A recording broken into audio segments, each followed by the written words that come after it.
असदुद्दीन ओवैसी की party AIMIM ने हुमायूं कबीर की पार्टी आम जनता यूनियन पार्टी से गठबंधन तोड़ लिया है। दोनों पार्टियों ने 25 मार्च को पश्चिम बंगाल चुनाव साथ लड़ने की घोषणा की थी। अब AIMIM चुनाव में अकेले उतरेगी। AIMIM के एक्स हैंडल पर लिखा गया, हुमायूं कबीर के हालिया खुलासों ने यह दिखा दिया है कि बंगाल के मुसलमान कितने असुरक्षित हैं। AIMIM ऐसे किसी भी बयान से खुद को नहीं जोड़ सकती जिसमें मुसलमानों की निष्ठा या ईमानदारी पर सवाल उठाए जाएं। पोस्ट में लिखा गया है कि आज से AIMIM ने कबीर की पार्टी के साथ अपना गठबंधन खत्म करने का फैसला लिया है। बंगाल के मुसलमान देश के सबसे गरीब, उपेक्षित और दबे कुचले समुदायों में शामिल हैं।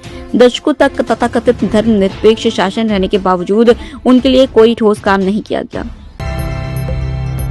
देश के 2 राज्यों असम, केरलम और केंद्र शासित प्रदेश पौंडीचेरी में गुरुवार को विधानसभा चुनाव के लिए बम्पर वोटिंग हुई। 1950 में असम के बनने के बाद से राज्य में सबसे ज्यादा 85.91% वोटिंग हुई। इससे पहले 2016 में 84.7% मतदान हुआ था। वहीं पौंडीचेरी में आजादी के बाद सबसे ज्यादा 89.87% मतदान हुआ। इससे पहले का रिकॉर्ड 85% 2006, 2011 और 2016 विधानसभा चुनाव का था।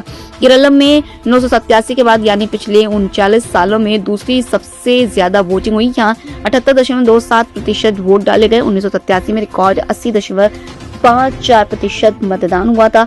वोटिंग परसेंट के आंकड़े 10 अप्रैल की सुबह 8 बजे तक के हैं।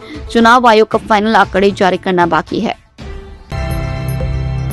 देश की प्राइवेट एयरलाइन स्पाइस जेट गंभीर संकट से गुजर रही है। परिचालन क्षमता घटने पर कंपनी ने 20% स्टाफ कम करने का फैसला किया है, जिसमें 500 से ज्यादा कर्मचारियों को बिना वेतन छुट्टी पर भेजा जा सकता है। एयरलाइन के पास 6,800 कर्मचारी अपने केवल 13 विमान बचे हैं, जिनमें 10 बोइंग और 3Q400 शामिल हैं। इसके अलावा 14 विमान वेट लीज पर चल रहे हैं। सीनियर अफसरों को जनवरी से वेतन नहीं मिला है और अन्य कर्मचारियों की सैलरी 2-3 महीने देरी से मिल रही है।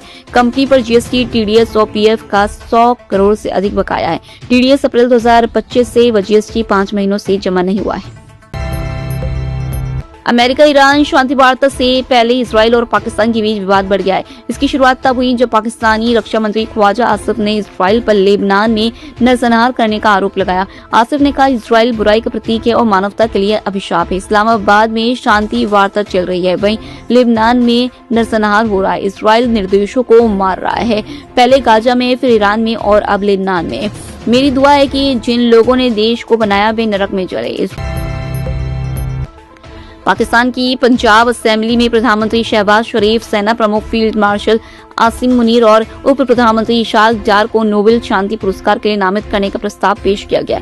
जियो न्यूज के मुताबिक PMLN के विधायक राणा मोहम्मद अरशद ने प्रस्ताव पेश किया। इसमें कहा गया कि पाकिस्तान के नेताओं की मदद से ही अमेरिका ईरान के बीच 2 हफ्ते का सीज फायर हो पाया और इससे क्षेत्र में शांति और स्थिरता का रास्ता तैयार हुआ।